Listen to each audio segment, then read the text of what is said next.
Many years ago, there was a handsome prince who fell in love with the portrait of a beautiful princess who lived in a faraway kingdom. He'd sit and stare at her painting and tell his friends that he would not rest until he'd won her heart. They, on the other hand, tried to discourage him. It seems that all of those who tried to win her hand in marriage were unsuccessful, and for some reason were never seen or heard from again. The young prince was determined, so he set off to woo the princess. After a long and arduous journey, he arrived in the marketplace, a short stone's throw from the princess's castle. He was drawn to a crowd of people standing around an old man holding up a little bird perched inside a small cage. The old man shouted, "I have here for sale, to the highest bidder, a most extraordinary bird, like none other in the entire world. Do I hear 10 gold pieces?" The prince couldn't resist, and within seconds, the bird was sold to him for 50 gold pieces. And so he resumed his journey to the castle. And it was at this point the prince took a good look at the bird.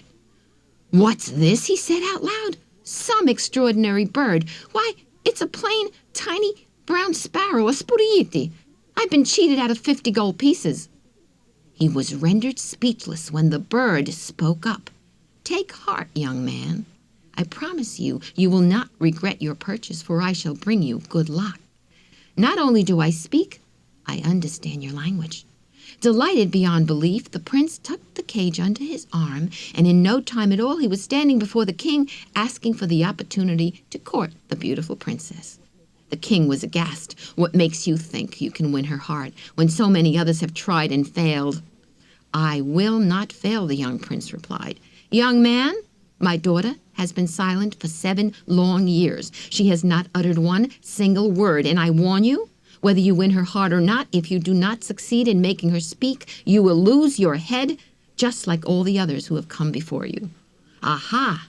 So that's why no one has ever returned from this mission," thought the prince. His palms began to sweat. His heart was pounding when he heard the little sparrow whisper, "Courage, my friend. I am here to help you. Take me out of the cage. Put me in your pocket."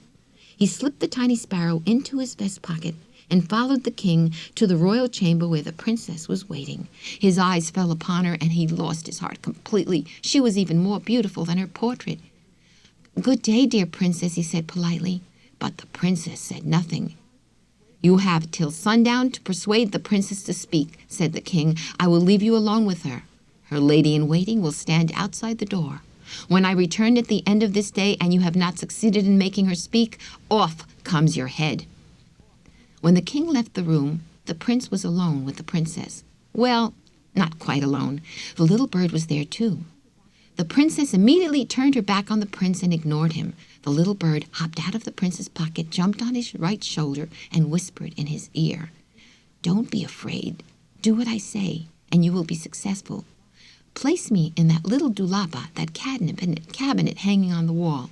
Close the door and continue talking to the princess. If she does not speak to you, turn and talk to the cabinet. After I reply, engage me in conversation, and we'll pass the time away." After placing the bird inside the cabinet, he turned to the princess and repeated his earlier greeting. She would not look at him, nor did she utter a sound. Then he said, "Well, since you won't talk to me, dear princess, you force me to talk to this dulapa on the wall. Perhaps it will have the kindness to answer me."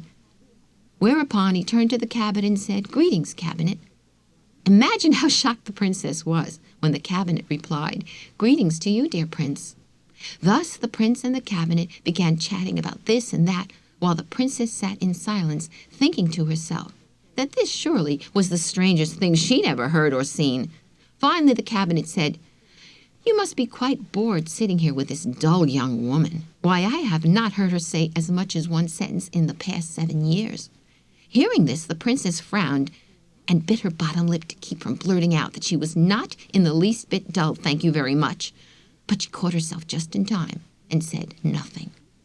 Noticing that the princess was quite vexed, the prince asked the cabinet to tell him a story, and he settled down to listen.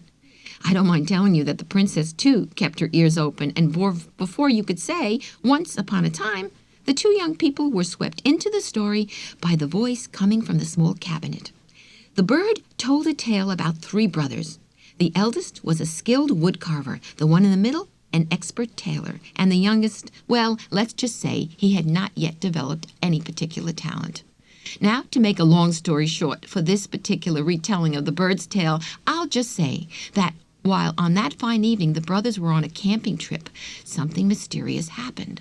The eldest took the first 2-hour watch, and while his 2 brothers slept, he picked up a log and carved out the likeness of a woman.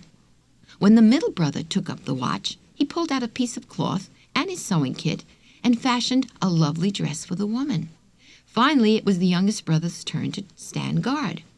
When he saw the beautiful woman his brothers had created together, he said, "This is the most beautiful woman I have ever seen. How wonderful it would be if she were alive." Whereupon he fell to his knees and prayed to God to give her a soul. God, hearing the young man's prayer, sent a bolt of lightning and a clap of thunder, and as the 2 brothers woke up with a start, the woman came to life and stood before the 3 of them, a living, breathing soul. "Now," said the cabinet, addressing the prince, "which brother had the right to claim the woman as his own?" The prince was quick to reply, "Why, the woodcarver, of course, because he shaped her in the first place." The cabinet replied, "I don't agree with you. I think she belongs to the tailor. After all, he made her look beautiful with the garments he fashioned for her." The princess, engrossed in the story and the discussion taking place, was so provoked because she disagreed with both parties, she couldn't restrain herself, and she burst out talking. "How stupid you both are! The woman belonged to the youngest brother because he prayed to God to give the poor creature a soul." The instant she blurted out this remark, she realized what she'd done and quickly put both of her hands over her mouth, stunned at her response to the story. It was at this very moment that the king burst into the room and heard his daughter speak for the first time in 7 years. Of course, the princess was very vocal in denying that she'd said a word. She called to her lady-in-waiting to bear witness that she'd heard nothing. But the lady-in-waiting confessed that she'd heard the entire story, including the disagreement.